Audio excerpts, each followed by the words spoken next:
July 1990. Myself and 9 other people from different Western countries. Norway was involved, the UK was involved, Canada, somebody from South America. We took a team of people at the invitation of some of the Soviets who were, if you remember, July 1990 is a few months just before the official collapse of the Soviet Union. And we went there because of a request.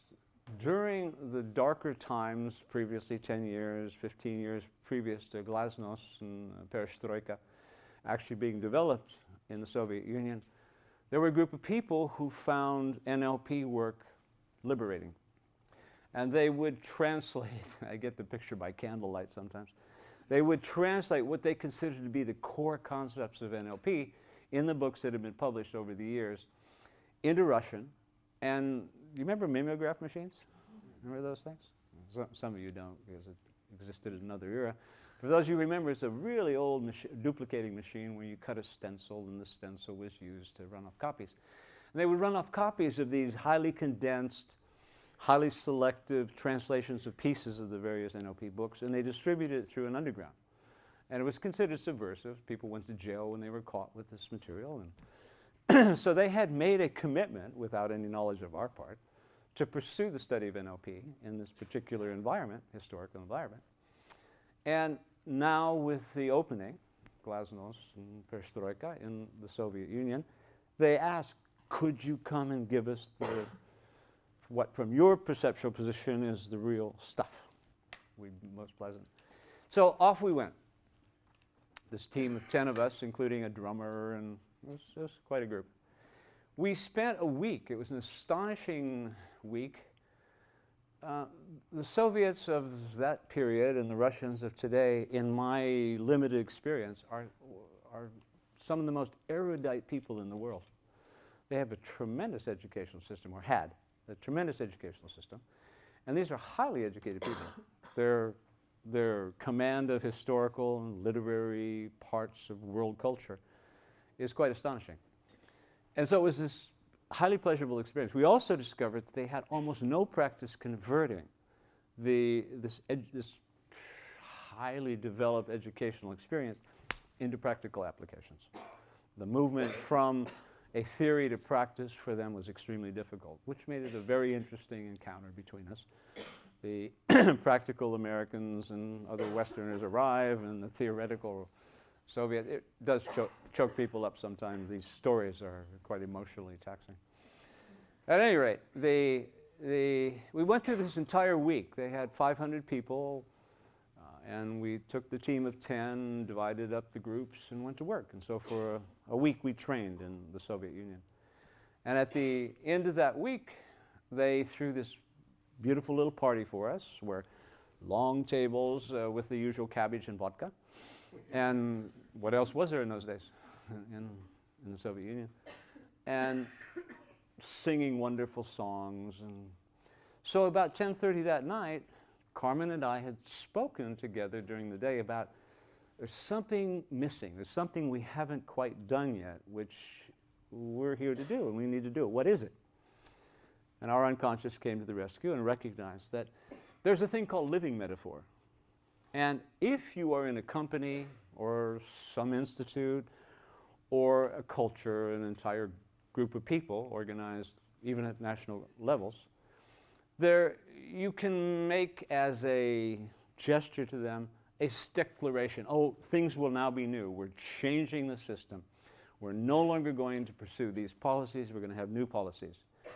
You've all watched and listened to this go in the work environment.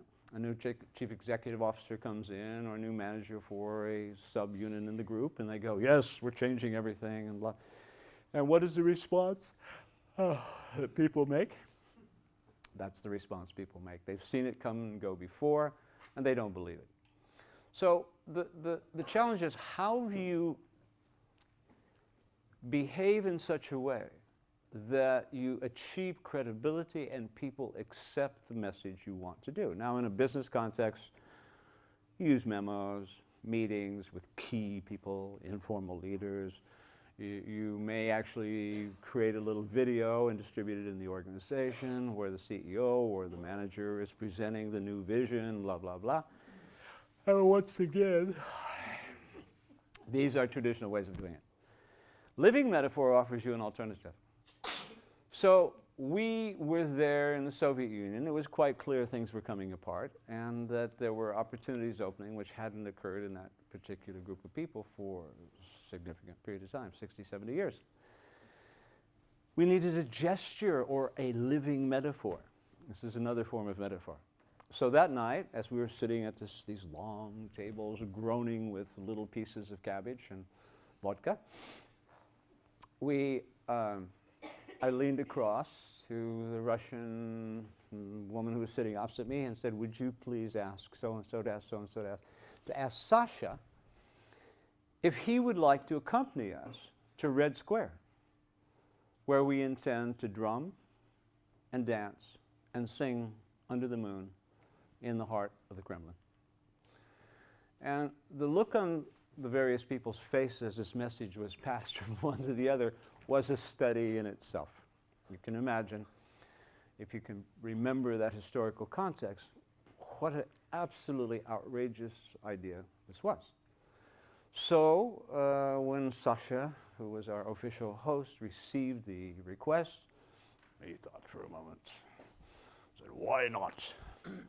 So Arthur and I, the drummer, strapped on these large drums so we could walk and move with them, and began setting up a rhythm. And out of this hotel we went, down into the street, down the middle of the street, about 60 of us, 70 of us or so. Some of the men and women dancing in the front, some around, the drums working, down into the metro. A little quieter, but we never stopped the rhythm. If we'd done this in New York or Chicago, they would have arrested us immediately for disturbing the peace. But into the metro, continue the rhythm, up the escalators into Red Square. Maybe 500 people in the square at the time we arrived, 10:30 at night. About a 2/3 moon hanging over us, beautiful setting. And we proceeded to create a huge circle of people dancing and singing, supported by the drums that we were playing. And this went on for about an hour and a quarter, an hour and a half. Within 3 or 4 minutes of arriving in this position, we had a accompanying group of people on the outside, KGB at the time. And they were sort of hopping from foot to foot and talking to each other in their communication units. They just didn't quite know how to respond to this. By the way, the Undersecretary for Economic Reform of the Soviet Union, with whom we had a meeting the following day on the morning, told us that morning the following. He said, by the way, at the break, he said, by the way, some unusual incident happened last night at Red Square. And we have laws to deal with people who are in the street who are drunk. And we have laws to deal with people who are in the street who are angry. Until this morning, we had no laws for people who are in the street enjoying themselves. Be careful. Be careful. At any rate, we danced and drummed, and as I was enjoying the drumming and the dancing, working on my drum, I was keeping track of where our babysitters were and what they were up to.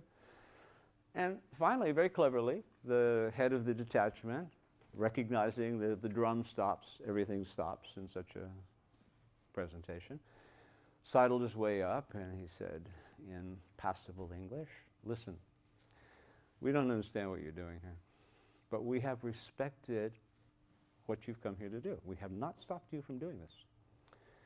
And we're about to have a ritual which is important in our culture, which is the changing of the guard at Lenin's tomb. So if everybody simply stops doing this and walks away quietly so it doesn't interrupt our ritual, nothing happens.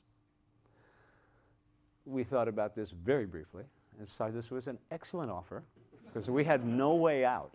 We had no clue how we were going to terminate this. And so with a flourish on the drums, pop, we stopped it, passed the word quietly, and everybody walked out of Red Square safely. Nothing happened. To this day, the story still circulates. That's the point of a living metaphor. It's something that requires no framing, it requires no explanation. The action is so precise in context that the message is received unconsciously as well as consciously. This is a living metaphor.